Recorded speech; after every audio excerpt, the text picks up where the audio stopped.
The Color Out of Space by H.P. Lovecraft. Part 1. West of Arkham the hills rise wild, and there are valleys with deep woods that no axe has ever cut. There are dark, narrow glens where the trees slope fantastically, and where thin brooklets trickle without ever having caught the glint of sunlight. On the gentler slopes there are farms, ancient and rocky, with squat, moss-coated cottages brooding eternally over old New England secrets in the lee of great ledges. But these are all vacant now, the wide chimneys crumbling and the shingled sides bulging perilously beneath low gambrel roofs. The old folk have gone away, and the foreigners do not like to live there. French Canadians have tried it, Italians have tried it, and the Poles have come and departed. It is not because of anything that can be seen or heard or handled, but because of something that is imagined. The place is not good for imagination, and does not bring restful dreams at night. It must be this which keeps the foreigners away, for old Ammi Pierce has never told them of anything he recalls from the strange days. Ammi, whose head has been a little queer for years, is the only one who still remains, or who ever talks of the strange days, and he dares to do this because his house is so near the open fields and the travelled roads around Arkham. There was once a road over the hills and through the valleys that ran straight where the blasted heath is now, but people ceased to use it, and a new road was laid curving far toward the south. Traces of the old one can still be found amid the weeds of a returning wilderness, and some of them will doubtless linger even when half the hollows are flooded for the new reservoir. Then the dark woods will be cut down, and the blasted heath will slumber far below blue waters whose surface will mirror the sky and ripple in the sun. And the secrets of the strange days will be one with the deep's secrets, one with the hidden lore of old ocean, and all the mystery of primal earth. When I went into the hills and vales to survey for the new reservoir, they told me the place was evil. They told me this in Arkham, and because that is a very old town full of witch legends, I thought the evil must be something which grandmas had whispered to children through centuries. The name Blasted Heath seemed to me very odd and theatrical, and I wondered how it had come into the folklore of a Puritan people. Then I saw that dark westward tangle of glens and slopes for myself, and ceased to wonder at anything besides its own elder mystery. It was morning when I saw it, but shadow lurked always there. The trees grew too thickly, and their trunks were too big for any healthy New England wood. There was too much silence in the dim alleys between them, and the floor was too soft with the dank moss and mattings of infinite years of decay. In the open spaces, mostly along the line of the old road, there were little hillside farms, sometimes with all the buildings standing, sometimes with only one or two, and sometimes with only a lone chimney or fast-filling cellar. Weeds and briars reigned, and furtive wild things rustled in the undergrowth. Upon everything was a haze of restlessness and oppression, a touch of the unreal and the grotesque, as if some vital element of perspective or chiaroscuro were awry. I did not wonder that the foreigners would not stay, for this is no region to sleep in. It was too much like a landscape of Salvator Rosa, too much like some forbidding woodcut in a tale of terror. But even all this was not so bad as the blasted heath. I knew it the moment I came upon it at the bottom of a spacious valley, for no other name could fit such thing, or any other thing fit such a name. It was as if the poet had coined the phrase from having seen this one particular region. It must, I thought, as I viewed it, be the outcome of a fire, but why had nothing new ever grown over those 5 acres of gray desolation that sprawled open to the sky like a great spot eaten by acid in the woods and fields? It lay largely to the north of the ancient road line, but encroached a little on the other side. I felt an odd reluctance about approaching, and did so at last only because my business took me through and past it. There was no vegetation of any kind on that broad expanse, but only a fine grey dust or ash which no wind seemed ever to blow about. The trees near it were sickly and stunted, and many dead trunks stood or lay rotting at the rim. As I walked hurriedly by, I saw the tumbled bricks and stones of an old chimney and cellar on my right, and the yawning black maw of an abandoned well whose stagnant vapours played strange tricks with the hues of the sunlight. Even the long, dark woodland climbed beyond seemed welcome in contrast, and I marvelled no more at the frightened whispers of Arkham people. There had been no house or ruin near. Even in the old days the place must have been lonely and remote. And at twilight, dreading to repass that ominous spot, I walked circuitously back to the town by the curving road on the south. I vaguely wished some clouds would gather, for an odd timidity about the deep skyey voids above had crept into my soul. In the evening I asked old people in Arkham about the blasted heath, and what was meant by that phrase "strange days," which so many evasively muttered. I could not, however, get any good answers, except that all the mystery was much more recent than I had dreamed. It was not a matter of old legendary at all, but something within the lifetime of those who spoke. It had happened in the 80s, and a family had disappeared or was killed. Speakers would not be exact, and because they all told me to pay no attention to old Ammi Pierce's crazy tales, I sought him out the next morning, having heard that he lived alone in the ancient tottering cottage where the trees first began to get very thick. It was a fearsomely ancient place, and had begun to exude the faint miasmal odour which clings about houses that have stood too long. Only with persistent knocking could I rouse the aged man, and when he shuffled timidly to the door, I could tell he was not glad to see me. He was not so feeble as I had expected, but his eyes drooped in a curious way, and his unkempt clothing and white beard made him seem very worn and dismal. Not knowing just how he could best be launched on his tales, I feigned a matter of business, told him of my surveying, and asked vague questions about the district.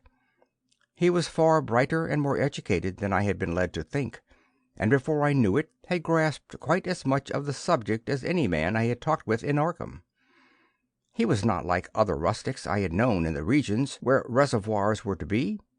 From him there were no protests at the miles of old wood and farmland to be blotted out, though perhaps there would have been had not his home lain outside the bounds of the future lake. Relief was all that he showed, relief at the doom of the dark ancient valleys through which he had roamed all his life. They were better under water now, better under water since the strange days. And with this opening his husky voice sank low, while his body leaned forward and his right forefinger began to point shakily and impressively. It was then that I heard the story, and as the rambling voice scraped and whispered on, I shivered again and again despite the summer day.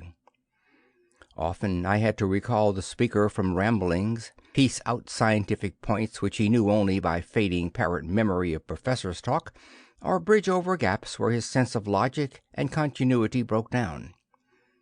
When he was done, I did not wonder that his mind had snapped a trifle, or that the folk of Arkham would not speak much of the blasted heath.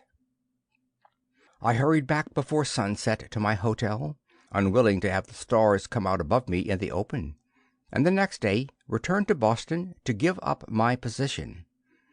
I could not go into that dim chaos of old forest and slope again, or face another time that grey blasted heath where the black well yawned deep beside the tumbled bricks and stones. The reservoir will soon be built now, and all those elder secrets will lie safe forever under watery fathoms. But even then I do not believe I would like to visit that country by night, at least not when the sinister stars are out, and nothing could bribe me to drink the new city water of Arkham. It all began, old Ami said, with the meteorite. Before that time there had been no wild legends at all since the witch trials, and even then these western woods were not feared half so much as a small island in the Miskatonic, where the devil held court beside a curious stone altar older than the Indians. These were not haunted woods, and their fantastic dusk was never terrible till the strange days. Then there had come that white noontide cloud, that string of explosions in the air, and that pillar of smoke from the valley far in the wood. And by night all Arkham had heard of the great rock that fell out of the sky and bedded itself in the ground beside the well at the Nahum Gardner place. That was the house which had stood where the blasted heath was to come. The trim, white Nahum Gardner house amidst its fertile gardens and orchards. Nahum had come to town to tell people about the stone, and had dropped in at Ami Pierce's on the way. Ami was 40 then, and all the queer things were fixed very strongly in his mind. He and his wife had gone with the 3 professors from Miskatonic University, who hastened out the next morning to see the weird visitor from unknown stellar space, and had wondered why Nahum had called it so large the day before. It had shrunk, Nahum said, as he pointed out the big brownish mound above the ripped earth and charred grass near the archaic well sweep in his front yard. But the wise men answered that stones do not shrink. Its heat lingered persistently, and Nahum declared it had glowed faintly in the night. The professors tried it with a geologist's hammer, and found it to be oddly soft. It was, in truth, so soft as to be almost plastic, and they gouged rather than chipped a specimen to take back to the college for testing. They took it in an old pail borrowed from Nahum's kitchen, for even the small piece refused to grow cool. On the trip back they stopped at Ami's to rest, and seemed thoughtful when Mrs. Pierce remarked that the fragment was growing smaller and burning the bottom of the pail. Truly it was not large, but perhaps they had taken less than they thought. The day after that, all this was in June of '82, the professors had trooped out again in great excitement. As they passed Ami's, they told him what queer things the specimen had done, and how it had faded wholly away when they put it in a glass beaker. The beaker was gone, too, and the wise men talked of the strange stone's affinity for silicon. It had acted quite unbelievably in that well-ordered laboratory, doing nothing at all, and showing no occluded gases when heated on charcoal, being wholly negative in the borax bead, and soon proving itself absolutely non-volatile at any producible temperature, including that of the oxyhydrogen blowpipe. On an anvil it appeared highly malleable, and in the dark its luminosity was very marked. Stubbornly refusing to grow cool, it soon had the college in a state of real excitement. And when, upon heating before the spectroscope, it displayed shining bands unlike any known colors of the normal spectrum, there was much breathless talk of new elements, bizarre optical properties, and other things which puzzled men of science are wont to say when faced by the unknown. Hot as it was, they tested it in a crucible with all the proper reagents. Water did nothing. Hydrochloric acid was the same. Nitric acid and even aqua regia merely hissed and spattered against its tarred invulnerability. Ami had difficulty in recalling all these things, but recognized some solvents as I mentioned them in the usual order of use. There were ammonia and caustic soda, alcohol and ether, nauseous carbon disulfide, and a dozen others. But although the weight grew steadily less as time passed, and the fragment seemed to be slightly cooling, there was no change in the solvents to show that they had attacked the substance at all. It was metal, though, beyond a doubt.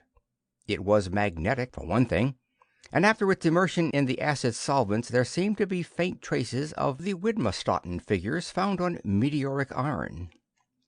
When the cooling had grown very considerable, the testing was carried on in glass, and it was in a glass beaker that they left all the chips made of the original fragment during the work. The next morning Both chips and beaker were gone without trace, and only a charred spot marked the place on the wooden shelf where they had been. All this the professors told Ami as they paused at his door, and once more he went with them to see the stony messenger from the stars, though this time his wife did not accompany him. It had now most certainly shrunk, and even the sober professors could not doubt the truth of what they saw. All around the dwindling brown lump near the well was a vacant space, except where the earth had caved in, and whereas it had been a good 7 feet across the day before, it was now scarcely 5. It was still hot, and the sages studied its surface curiously as they detached another and larger piece with hammer and chisel. They gouged deeply this time, and as they pried away the smaller mass, they saw that the core of the thing was not quite homogeneous. They had uncovered what seemed to be the side of a large colored globule embedded in the substance. The color, which resembled some of the bands in the meteor's strange spectrum, was almost impossible to describe, and it was only by analogy that they called it color at all. Its texture was glossy, and upon tapping it appeared to promise both brittleness and hollowness. One of the professors gave it a smart blow with the hammer, and it burst with a nervous little pop. Nothing was emitted, and all trace of the thing vanished with the puncturing. It left a small, hollow, spherical space about 3 inches across, and all thought it probable that others would be discovered as the enclosing substance wasted away. Conjecture was vain, so after a futile attempt to find additional globules by drilling, the seekers left again with their new specimen, which proved, however, as baffling in the laboratory as its predecessor. Aside from being almost plastic, having heat, magnetism, and slight luminosity, cooling slightly in powerful acids, possessing an unknown spectrum, wasting away in air, and attacking silicone compounds with mutual destruction as a result, it presented no identifying features whatsoever. And at the end of the tests the college scientists were forced to own that they could not place it. It was nothing of this earth, but a piece of the great outside, and as such dowered with outside properties and obedient to outside laws. That night there was a thunderstorm, and when the professors went out to Nahum's the next day, they met with bitter disappointment. The stone, magnetic as it had been, must have had some peculiar electrical property, for it had drawn the lightning, as Nahum said, with a singular persistence. 6 times within an hour the farmer saw the lightning strike the furrow in the front yard, and when the storm was over, nothing remained but a ragged pit by the ancient well-sweep, half choked with caved-in earth. Digging had borne no fruit, and the scientists verified the fact of the utter vanishment. The failure was total, so that nothing was left to do but go back to the laboratory and test again the disappearing fragment left carefully cased in lead. That fragment lasted a week, at the end of which nothing of value had been learned of it. When it had gone, no residue was left behind, and in time the professors felt scarcely sure they had indeed seen with waking eyes that cryptic vestige of the fathomless gulfs outside, that lone, weird message from other universes and other realms of matter, force, and entity. As was natural, the Arkham papers made much of the incident with its collegial sponsoring, and sent reporters to talk with Nahum Gardner and his family. At least one Boston daily also sent a scribe, and Nahum quickly became a kind of local celebrity. He was a lean, genial person of about 50, living with his wife and 3 sons on the pleasant farmstead in the valley. He and Ami exchanged visits frequently, as did their wives, and Ami had nothing but praise for him after all these years. He seemed slightly proud of the notice his place had attracted, and talked often of the meteorite in the succeeding weeks. That July and August were hot, and Nahum worked hard at his haying in the 10-acre pasture across Chapham's Brook, his rattling wain wearing deep ruts in the shadowy lanes between. The labor tired him more than it had in other years, and he felt that age was beginning to tell on him. Then fell the time of fruit and harvest. The pears and apples slowly ripened, and Nahum vowed that his orchards were prospering as never before. The fruit was growing to phenomenal size and unwonted gloss, and in such abundance that extra barrels were ordered to handle the future crop. But with the ripening came sore disappointment, for of all that gorgeous array of specious lusciousness, not a single jot was fit to eat. Into the fine flavor of the pears and apples had crept a stealthy bitterness and sickishness, so that even the smallest of bites induced a lasting disgust. It was the same with the melons and tomatoes, and Nahum sadly saw that his entire crop was lost. Quick to connect events, he declared that the meteorite had poisoned the soil, and thanked heaven that most of the other crops were in the upland lot along the road. Winter came early and was very cold. Ami saw Nahum less often than usual, and observed that he had begun to look worried. The rest of his family, too, seemed to have grown taciturn, and were far from steady in their church-going or their attendance at the various social events of the countryside. For this reserve or melancholy no cause could be found, though all the household confessed now and then to poorer health and a feeling of vague disquiet. Nahum himself gave the most definite statement of anyone when he said he was disturbed about certain footprints in the snow. They were the usual winter prints of red squirrels, white rabbits, and foxes, but the brooding farmer professed to see something not quite right about their nature and arrangement. He was never specific, but appeared to think that they were not as characteristic of the anatomy and habits of squirrels and rabbits and foxes as they ought to be. Ami listened without interest to this talk, until one night when he drove past Nahum's house in the sleigh on the way back from Clark's Corners. There had been a moon, and a rabbit had run across the road, and the leaps of the rabbit were longer than either Ami or his horse liked. The latter, indeed, had almost run away when brought up by a firm rein. Thereafter Ami gave Nahum's tales more respect, and wondered why the gardener's dogs seemed so cowed and quivering every morning.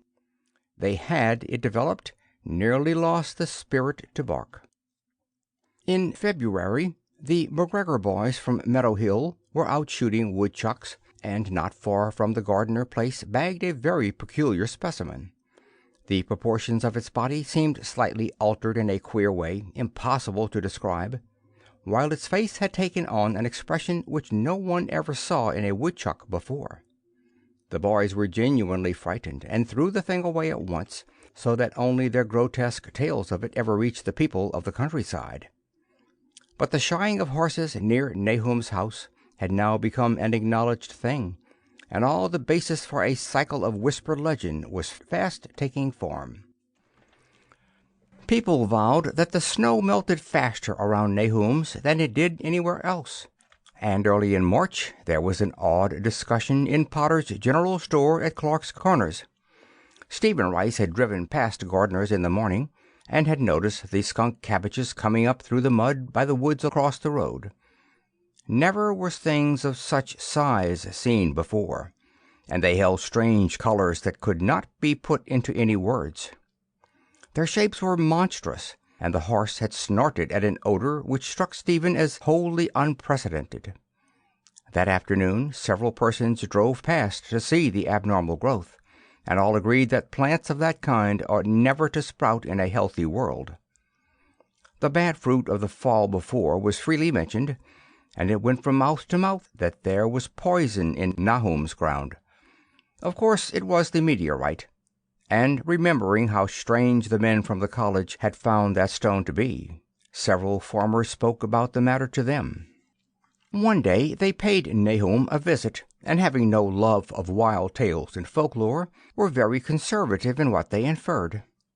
The plants were certainly odd, but all skunk cabbages are more or less odd in shape and hue. Perhaps some mineral element from the stone had entered the soil, but it would soon be washed away. And as for the footprints and frightened horses, of course that was mere country talk, which such a phenomenon as the aerolite would be certain to start. There was really nothing for serious men to do in cases of wild gossip, for superstitious rustics will say and believe anything.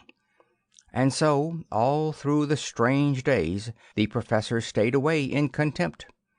Only one of them, when given 2 files of dust for analysis in a police job over a year and a half later, recalled that the queer color of that skunk cabbage had been very like one of the anomalous bands of light shown by the meteor fragment in the college spectroscope, and like the brittle globule found embedded in the stone from the abyss. The samples in this analysis case gave the same odd bands at first, though later they lost the property. The trees budded prematurely around Nahum's, and at night they swayed ominously in the wind. Nahum's second son, Thaddeus, a lad of 15, swore that they swayed also when there was no wind, but even the gossips would not credit this. Certainly, however, restlessness was in the air. The entire Gardner family developed the habit of stealthy listening, though not for any sound which they could consciously name. The listening was, indeed, rather a product of moments when consciousness seemed half to slip away. Unfortunately, such moments increased week by week, till it became common speech that something was wrong with all Nahum folks. When the early saxifrage came out, it had another strange color, not quite like that of the skunk cabbage, but plainly related and equally unknown to anyone who saw it. Nahum took some blossoms to Arkham and showed them to the editor of the Gazette, but that dignitary did no more than write a humorous article about them, in which the dark fears of rustics were held up to polite ridicule. It was a mistake of Nahum's to tell a stolid city man about the way the great overgrown mourning cloak butterflies behaved in connection with the saxifrages. April brought a kind of madness to the country folk, and began that disuse of the road past Nahum's which led to its ultimate abandonment. It was next the vegetation. All the orchard trees blossomed forth in strange colors, and through the stony soil of the yard and adjacent pasturage there sprang up a bizarre growth which only a botanist could connect with the proper flora of the region. No sane, wholesome colors were anywhere to be seen except in the green grass and leafage, but everywhere were those hectic and prismatic variants of some diseased underlying primary tone without a place among the known tints of earth. The Dutchman's breeches became a thing of sinister menace, and the bloodroots grew insolent in their chromatic perversion. Ami and the gardeners thought that most of the colors had a sort of haunting familiarity, and decided that they reminded one of the brittle globule in the meteor.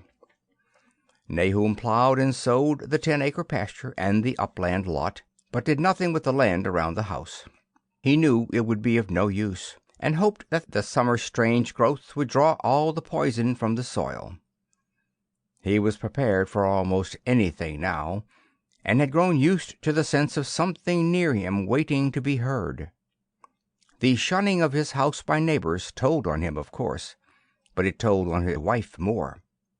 The boys were better off, being at school each day, but they could not help being frightened by the gossip.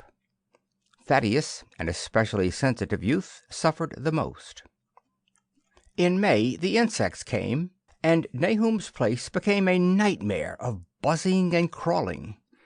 Most of the creatures seemed not quite usual in their aspects and motions, and their nocturnal habits contradicted all former experience.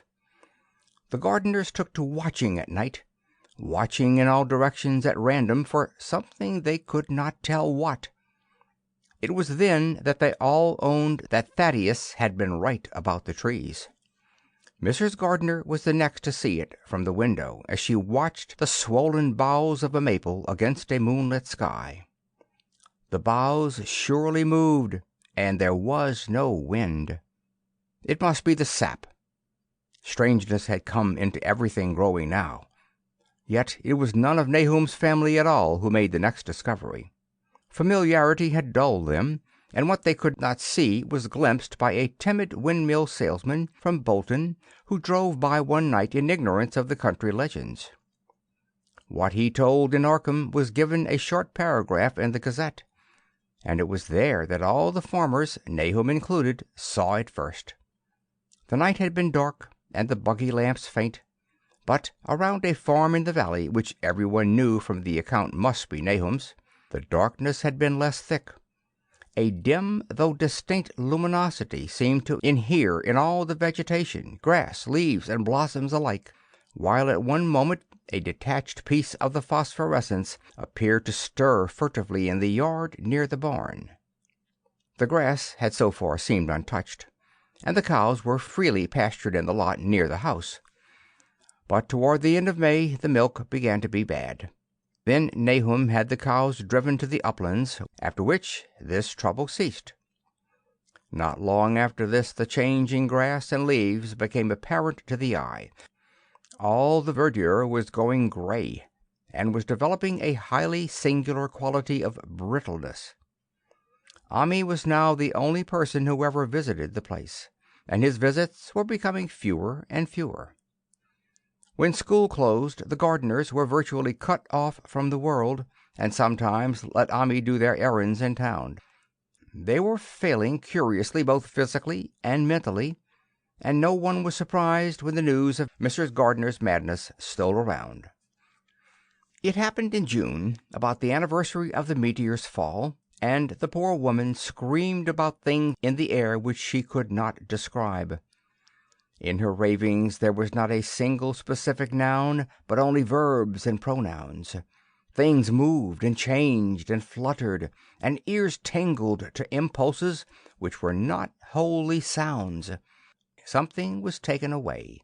She was being drained of something. Something was fastening itself on her that ought not to be. Someone must make it keep off. Nothing was ever still in the night. The walls and the windows shifted. Nahum did not send her to the country asylum, but let her wander about the house as long as she was harmless to herself and others. Even when her expression changed, he did nothing. But when the boys grew afraid of her, and Thaddeus nearly fainted at the way she made faces at him, he decided to keep her locked in the attic.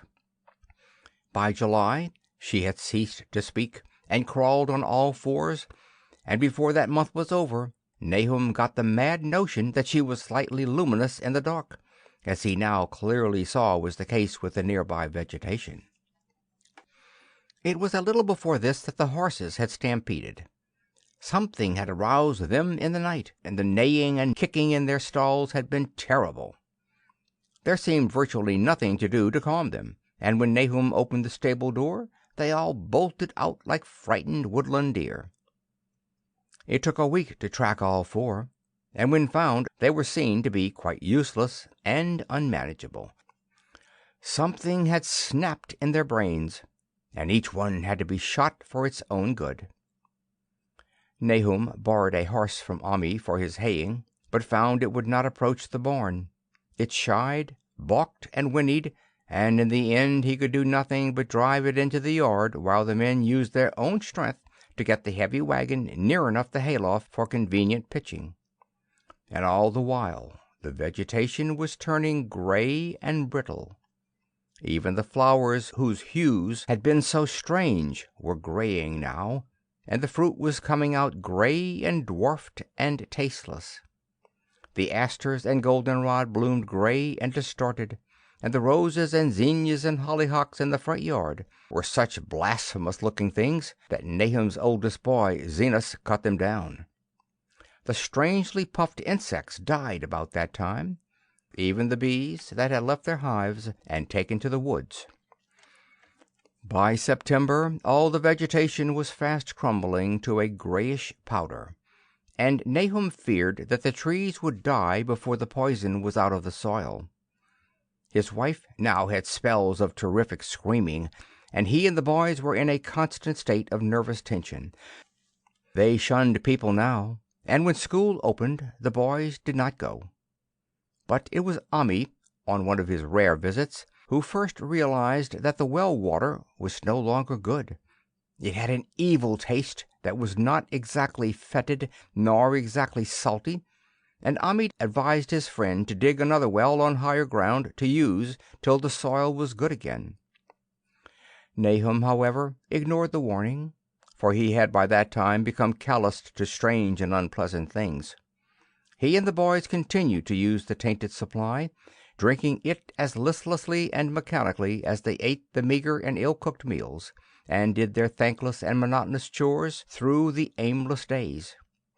There was something of stolid resignation about them all, as if they walked half in another world, between lines of nameless guards, to a certain and familiar doom. Thaddeus went mad in September, after a visit to the well. He had gone with a pail, and had come back empty-handed, shrieking and waving his arms, and sometimes lapsing into an inane titter or a whisper about the moving colors down there. 2 in one family was pretty bad, but Nahum was very brave about it. He let the boy run about for a week until he began stumbling and hurting himself, and then he shut him in an attic room across the hall from his mother's. The way they screamed at each other from behind their locked doors was very terrible, especially to little Merwin, who fancied they talked in some terrible language that was not of earth. Merwin was getting frightfully imaginative, and his restlessness was worse after the shutting away of the brother who had been his greatest playmate. Almost at the same time the mortality among the livestock commenced.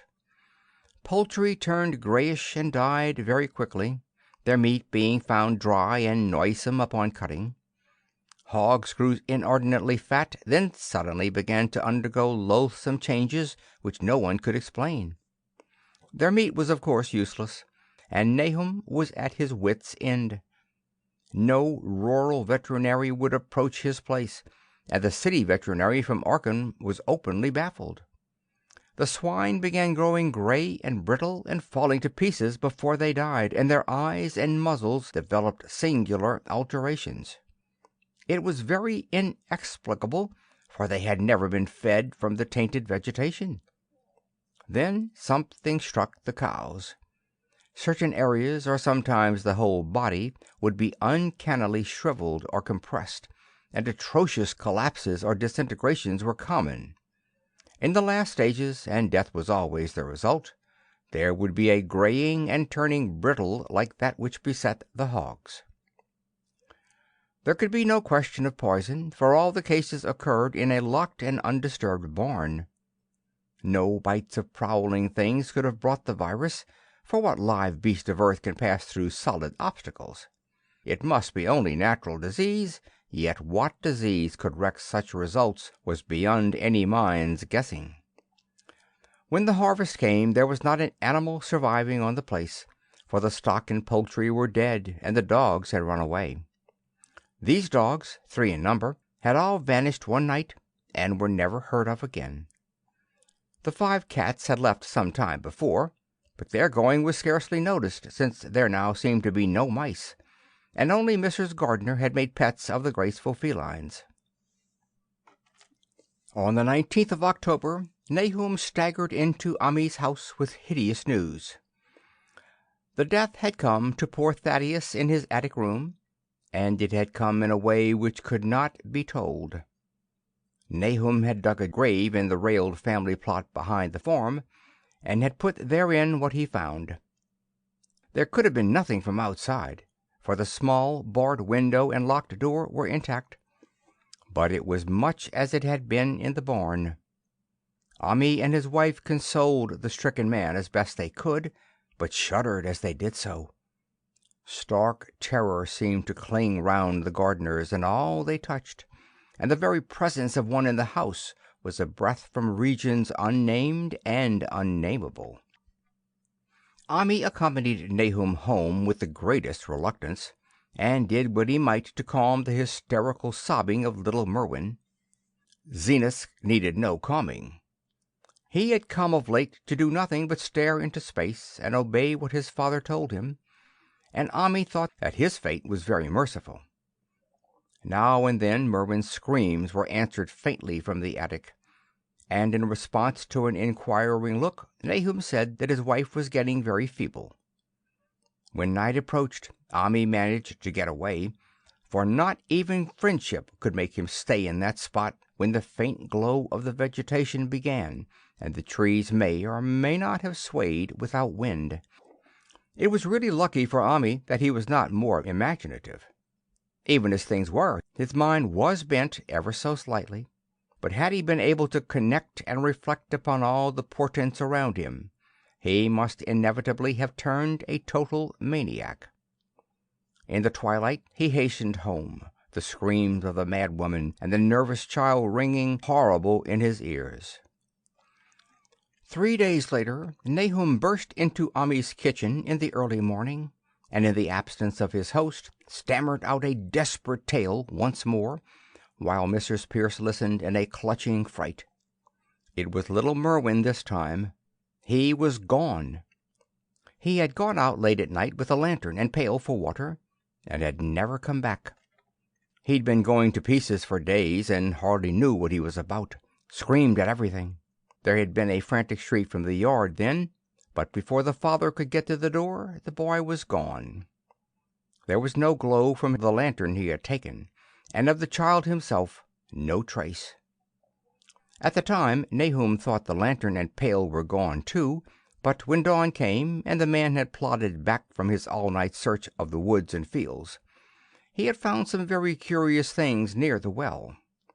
There was a crushed and apparently somewhat melted mass of iron, which had certainly been the lantern, while a bent pail and twisted iron hoops beside it, both half fused, seemed to hint at the remnants of the pail. That was all. Nahum was past imagining. Mrs. Pierce was blank, and Ami, when he had reached home and heard the tale, could give no guess.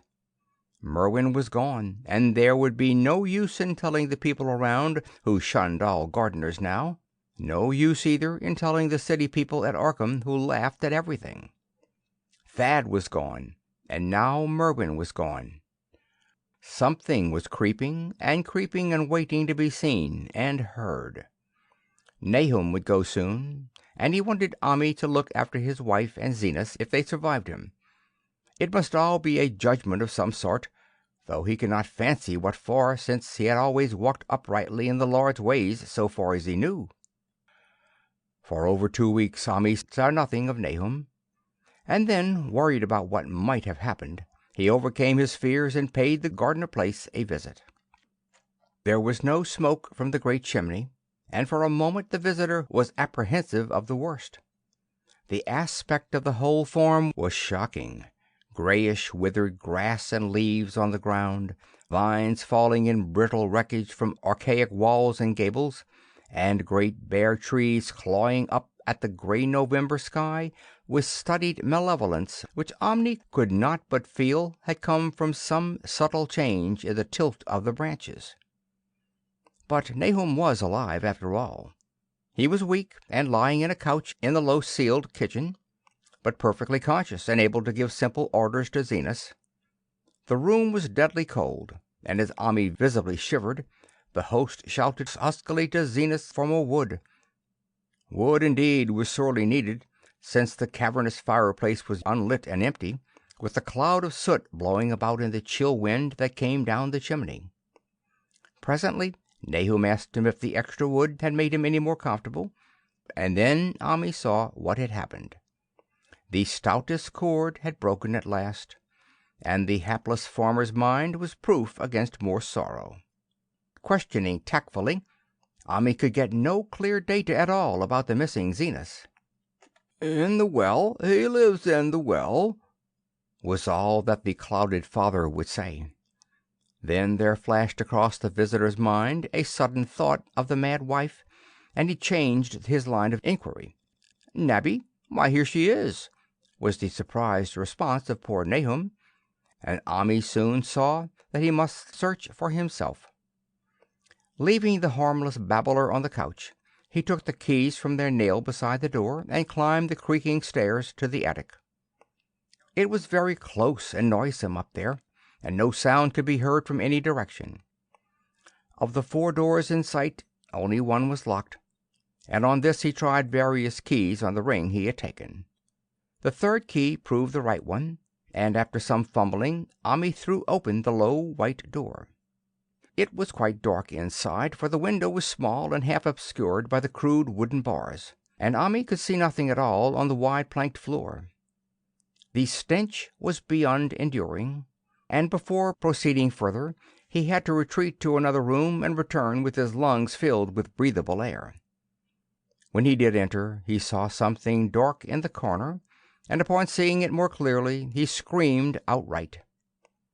While he screamed, he thought a momentary cloud eclipsed the window, and a second later he felt himself brushed as if by some hateful current of vapor. Strange colors danced before his eyes, and had not a present horror numbed him, he would have thought of the globule in the meteor that the geologist's hammer had shattered, and of the morbid vegetation that had sprouted in the spring. As it was, he thought only of the blasphemous monstrosity which confronted him, and which all too clearly had shared the nameless fate of young Thaddeus and the livestock.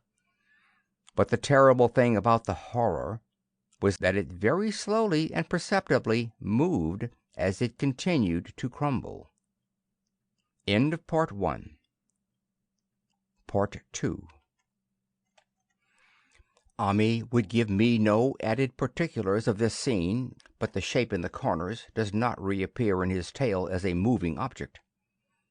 There are things which cannot be mentioned, and what is done in common humanity is sometimes cruelly judged by the law. I gathered that no moving thing was left in that attic room, and that to leave anything capable of motion there would have been a deed so monstrous as to damn any accountable being to eternal torment. Anyone but a stolid farmer would have fainted or gone mad. But Ami walked conscious through that low doorway and locked the accursed secret behind him. There would be Nahum to deal with now. He must be fed and tended, and removed to some place where he could be cared for. Commencing his descent of the dark stairs, Ami heard a thud below him. He even thought a scream had been suddenly choked off, and recalled nervously the clammy vapor which had brushed by him in that frightful room above. What presence had his cry and entry started up? Halted by some vague fear, he heard still further sounds below. Indubitably there was a sort of heavy dragging, and the most detestably sticky noise, as of some fiendish and unclean species of suction. With an associative sense goaded to feverish heights, he thought unaccountably of what he had seen upstairs. Good God! What eldritch dream world was this into which he had blundered? He dared move neither backward nor forward, but stood there trembling at the black curve of the boxed-in staircase. Every trifle of the scene burned itself into his brain. The sounds, the sense of dread expectancy, the darkness, the steepness of the narrow stairs, and, merciful heaven, the faint but unmistakable luminosity of all the woodwork in sight, steps, sides, exposed laths and beams alike. Then there burst forth a frantic whinny from Ami's horse outside, followed at once by a clatter which told of a frenzied runaway. In another moment horse and buggy had gone beyond earshot, leaving the frightened man on the dark stairs to guess what had sent them. But that was not all. There had been another sound out there. A sort of liquid splash. Water. It must have been the well. He had left Hero untied near it, and the buggy wheel must have brushed by the coping and knocked in a stone. And the still pale phosphorescence glowed in that detestably ancient woodwork. God! How old the house was! Most of it built before 1700. A feeble scratching on the door downstairs now sounded distinctly, and Ami's grip tightened on a heavy stick he had picked up in the attic for some purpose. Slowly nerving himself, he finished his descent and walked boldly toward the kitchen. But he did not complete the walk, because what he sought was no longer there. It had come to meet him, and it was still alive after a fashion. Whether it had crawled or whether it had been dragged by any external forces, Ami could not say. But the death had been at it. Everything had happened in the last half hour, but collapse, graying, and the disintegration were already far advanced. There was a horrible brittleness, and dry fragments were scaling off. Ami could not touch it, but looked horrifiedly into the distorted parody that had been a face. "What was it, Nahum? What was it?" he whispered, and the cleft, bulging lips were just able to crackle out a final answer. "Nothing, nothing. The color, it burns. Cold and wet, but it burns. It lived in the well. I seen it. A kind of smoke, just like the flowers. Last spring, the well shone at night.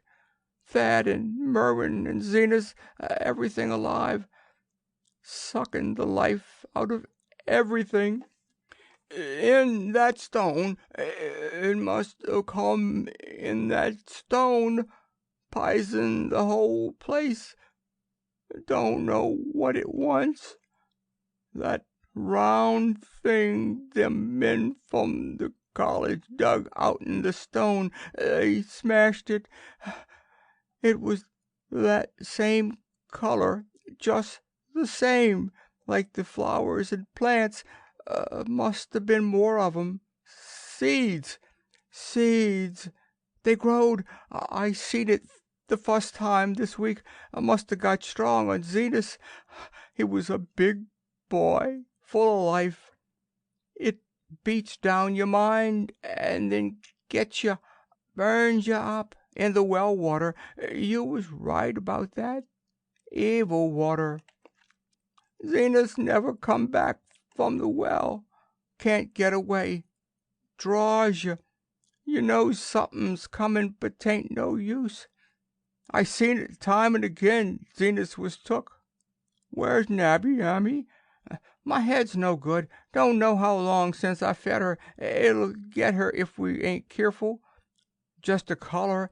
Her face is getting to have that color sometimes, toward night, and it burns and sucks.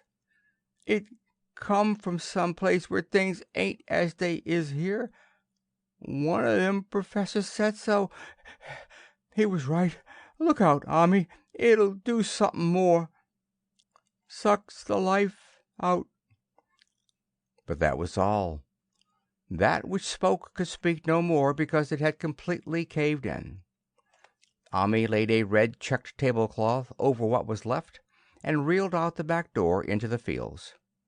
He climbed the slope to the 10-acre pasture and stumbled home by the north road and the woods. He could not pass that well from which his horses had run away. He had looked at it through the window and had seen that no stone was missing from the rim. Then the lurching buggy had not dislodged anything after all. The splash had been something else, something which went into the well after it had done with poor Nahum. When Omni reached his house, the horses and buggy had arrived before him and thrown his wife into fits of anxiety.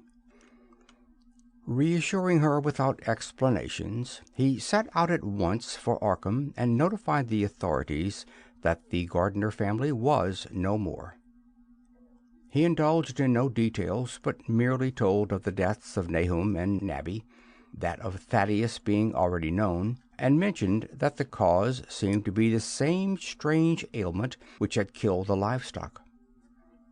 He also stated that Merwin and Zenas had disappeared.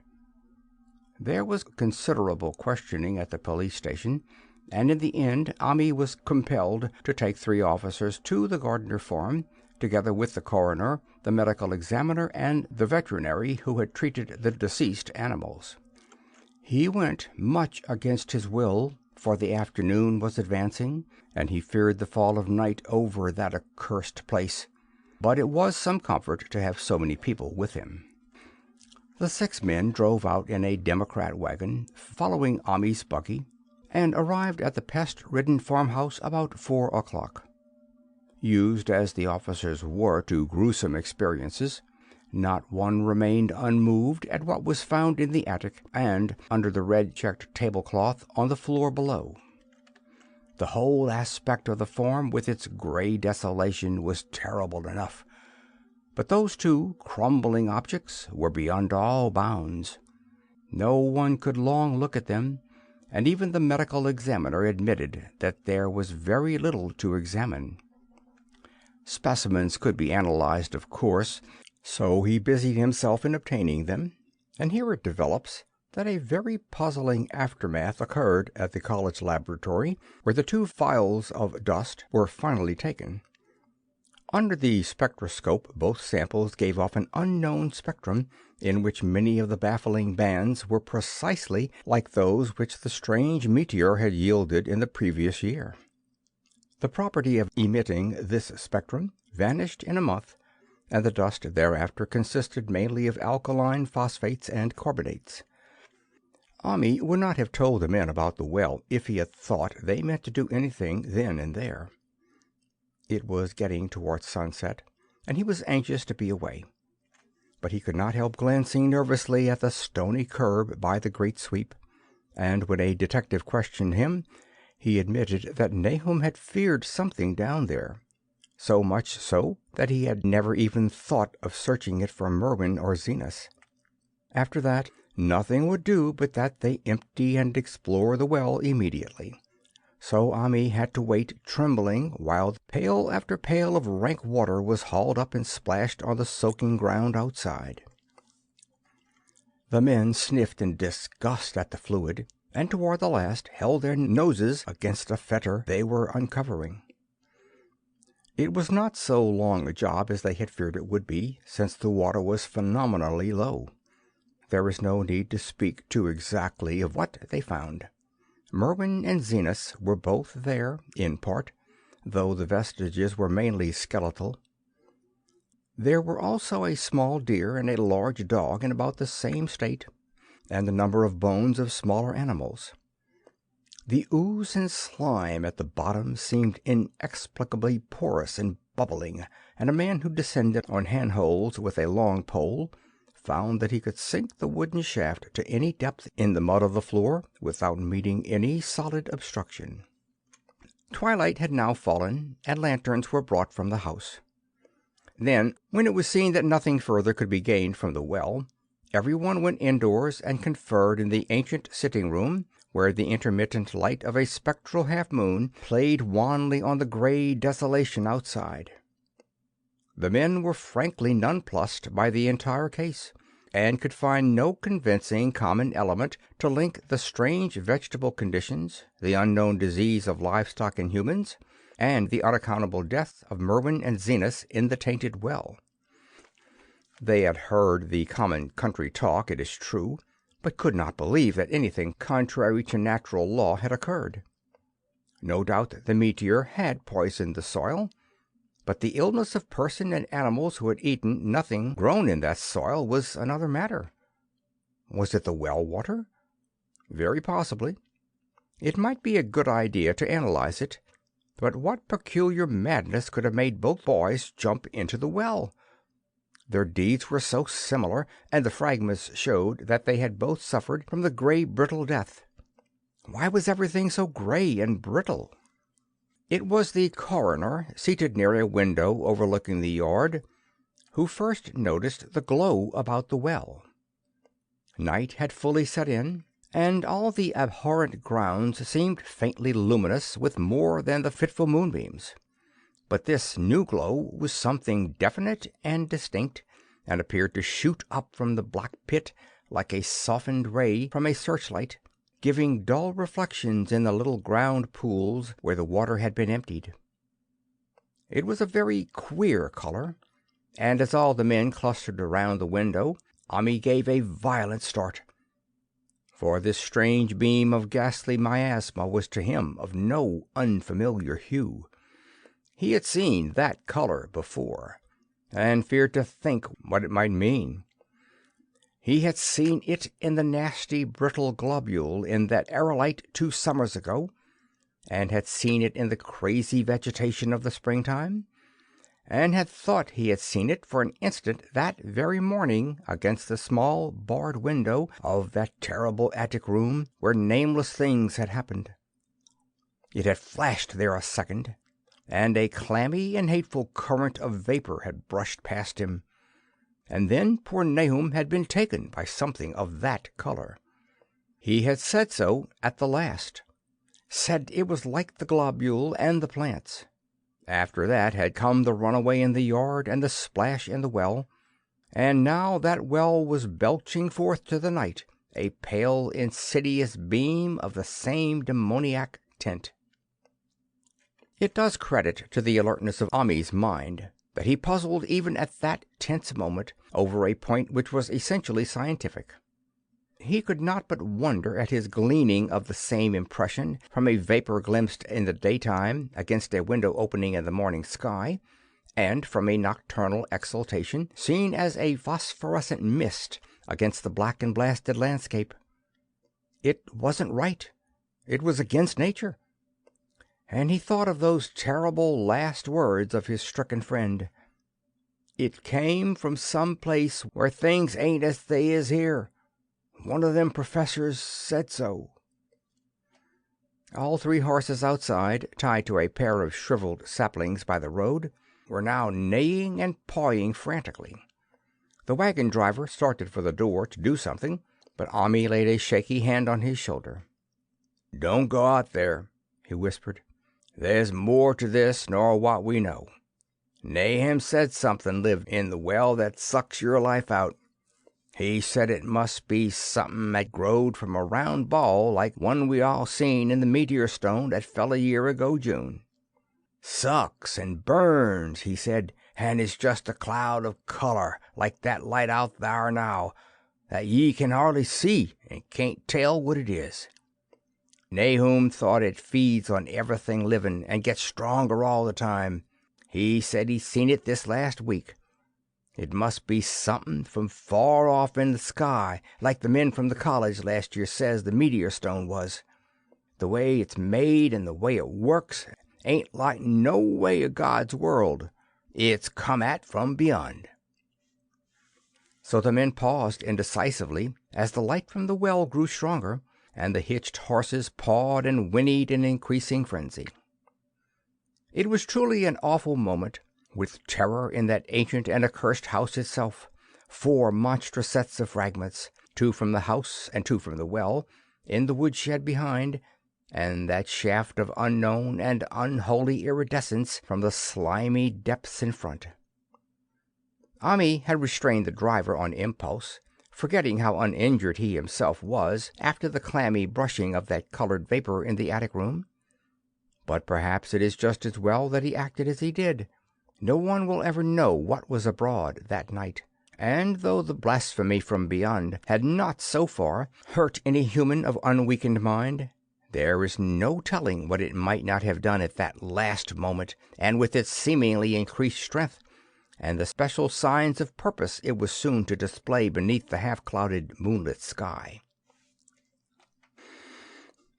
All at once one of the detectives at the window gave a short, sharp gasp. The others looked at him, and then quickly followed his own gaze upward to the point at which its idle straying had been suddenly arrested. There was no need for words. What had been disputed in country gossip was disputable no longer, and it is because of the thing which every man of that party agreed in whispering later on, that strange days are never talked about in Arkham. It is necessary to premise that there was no wind at that hour of the evening. One did arise not long afterward, but there was absolutely none then. Even the dry tips of the lingering hedge mustard, gray and blighted, and the fringe on the roof of the standing Democrat wagon were unstirred. And yet, amid that tense, godless calm, the high, bare boughs of all the trees in the yard were moving. They were twitching morbidly and spasmodically, clawing in convulsive and epileptic madness at the moonlit clouds, scratching impotently in the noxious air, as if jerked by some allied and bloodless line of linkage with subterrane horrors writhing and struggling below the black roots. Not a man breathed for several seconds. Then a cloud of darker depth passed over the moon, and the silhouette of clutching branches faded out momentarily. At this there was a general cry, muffled with awe, but husky and almost identical from every throat. For the terror had not faded with the silhouette, and in a fearsome instant of deeper darkness the watchers saw, wriggling at the treetop height, 1,000 tiny points of faint, unhallowed radiance, tipping each bough like the fire of St. Elmo's, or the flames that come down on the apostles' heads at Pentecost. It was a monstrous constellation of unnatural light, like a gutted swarm of corpse-fed fireflies dancing hellish sarabands over the accursed marsh, and its color was that same nameless intrusion which Ami had come to recognize and dread. All the while the shaft of phosphorescence from the well was getting brighter and brighter, bringing to the minds of the huddled men a sense of doom and abnormality which far outraged any image their conscious minds could form. It was no longer shining out, it was pouring out, and as the shapeless stream of unplaceable color left the well, it seemed to flow directly into the sky. The veterinary shivered and walked to the front door to drop the heavy extra bar across it. Ami shook no less, and had to tug and point for lack of a controllable voice when he wished to draw notice to the growing luminosity of the trees. The neighing and stamping of the horses had become utterly frightful, but not a soul of that group in the old house would have ventured forth for any earthly reward. With the moments, the shining of the trees increased, while their restless branches seemed to strain more and more toward verticality. The wood of the well sweep was shining now, and presently a policeman dumbly pointed to some wooden sheds and beehives near the stone wall on the west. They were commencing to shine, too, though the tethered vehicles of the visitors seemed so far unaffected. Then there was a wild commotion and clopping in the road, and as Ami quenched the lamp for better seeing, they realized that the span of frantic grays had broken their sapling and run off with the Democrat wagon.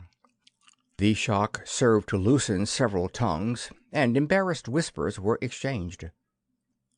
"It spreads on everything organic that's been around here," muttered the medical examiner. No one replied, but the man who had been in the well gave a hint that his long pole must have stirred up something intangible. "It was awful," he added. "There was no bottom at all, just ooze and bubbles, and the feeling of something lurking under there." Ami's horse still pawed and screamed deafeningly in the road outside, and nearly drowned his owner's faint quaver as he mumbled his formless reflections. "It came from that stone. It growed down thar. It got everything living. It fed itself on 'em, mind and body. Thad and Merwin, Zenas and Nabby. Nabum was the last. They all drunk the water. It got so strong on 'em. It come from beyond, where things ain't like they be here. Now it's going home." At this point, as the column of unknown color flared suddenly stronger and began to weave itself into fantastic suggestions of shape, which each spectator later described differently, there came from the poor tethered hero such a sound as no man before or since ever heard from a horse. Every person in that low-pitched sitting-room stopped his ears, and Ami turned away from the window in horror and nausea. Words could not convey it. When Ami looked out again, the hapless beast lay huddled inert on the moonlit ground between the splintered shafts of the buggy. That was the last of Hero till they buried him next day. But the present was no time to mourn, for almost at this instant a detective silently called attention to something terrible in the very room with them. In the absence of the lamplight it was clear that a faint phosphorescence had begun to pervade the entire apartment. It glowed on the broad planked floor where the rag carpet left it bare, and shimmered over the sashes of the small paned windows. It ran up and down the exposed corner posts, coruscated about the shelf and mantel, and infected the very doors and furniture. Every minute saw it strengthen, and at last it was very plain that healthy living things must leave that house. Ami showed them the back door and the path up through the fields to the 10-acre pasture. They walked and stumbled as in a dream, and dare not look back till they were far away on the high ground. They were glad of the path, for they could not have gone the front way by that well. It was bad enough passing the glowing barn and sheds, and those shining orchard trees with their gnarled, fiendish contours, but thank heavens the branches did their worst twisting high up. The moon went under some very black clouds as they crossed the rustic bridge over Chapman's Brook, and it was blind groping from there to the open meadows. When they looked back toward the valley and the distant Gardner place at the bottom, they saw a fearsome sight. All the farm was shining with the hideous, unknown blend of color. Trees, building, and even grass and herbage, as had not been wholly changed to lethal gray brittleness. The boughs were all straining skyward, tipped with tongues of foul flame, and lambent tricklings of the same monstrous fire were creeping about the ridge-poles of the house, barn, and sheds. It was a scene from a vision of Fuseli, and over all the rest reigned that riot of luminous amorphousness, that alien and undimensioned rainbow of cryptic poison from the well, seething, feeling, lapping, reaching, scintillating, straining, and malignly bubbling in its cosmic and unrecognizable chromaticism. Then, without warning, the hideous thing shot vertically up toward the sky like a rocket or meteor, leaving behind no trail, and disappearing through a round and curiously regular hole in the clouds before any man could gasp or cry out. No watcher can ever forget that sight, and Ami stared blankly at the stars of Cygnus, Deneb twinkling above the others, where the unknown color had melted into the Milky Way. But his gaze was the next moment called swiftly to earth by the crackling in the valley. It was just that. Only a wooden ripping and crackling, and not an explosion, as so many others of the party vowed. Yet the outcome was the same, for in one feverish kaleidoscopic instant there burst up from that doomed and accursed farm a gleamingly eruptive cataclysm of unnatural sparks and substance, blurring the glance of the few who saw it, and sending forth to the zenith a bombarding cloudburst of such colored and fantastic fragments as our universe must needs disown. Through quickly reclosing vapors they followed the great morbidity that had vanished, and in another second they had vanished too. Behind and below was only a darkness to which the men dared not return, and all about was a mounting wind which seemed to sweep down in black foray gusts from interstellar space. It shrieked and howled and lashed the fields and distorted woods in a mad cosmic frenzy, till soon the trembling party realized it would be no use waiting for the moon to show what was left down there in Nahum's. Too awed even to hint theories, the 7 shaken men trudged back toward Arkham by the north road. Ami was worse than his fellows, and begged them to see him inside his own kitchen, instead of keeping straight on to the town. He did not wish to cross the blighted, wind-whipped woods alone to his home on the main road, for he had had an added shock that the others were spared, and was crushed forever with a brooding fear he dared not even mention for many years to come. As the rest of the watchers on that tempestuous hill had stolidly set their faces toward the road, Ami had looked back an instant at the shadowed valley of desolation so lately sheltering his ill-starred friend, and from that stricken, far-away spot he had seen something feebly rise, only to sink down again upon the place from which the great shapeless horror had shot into the sky. It was just a color, but not any color of our earth or heavens. And because Omni recognized that color, and knew that this last faint remnant must still lurk down there in the well, he has never been quite right since. Ami would never go near the place again. It is 44 years now since the horror happened, but he has never been there, and will be glad when the new reservoir blots it out. I shall be glad too, for I do not like the way the sunlight changed color around the mouth of that abandoned well I passed.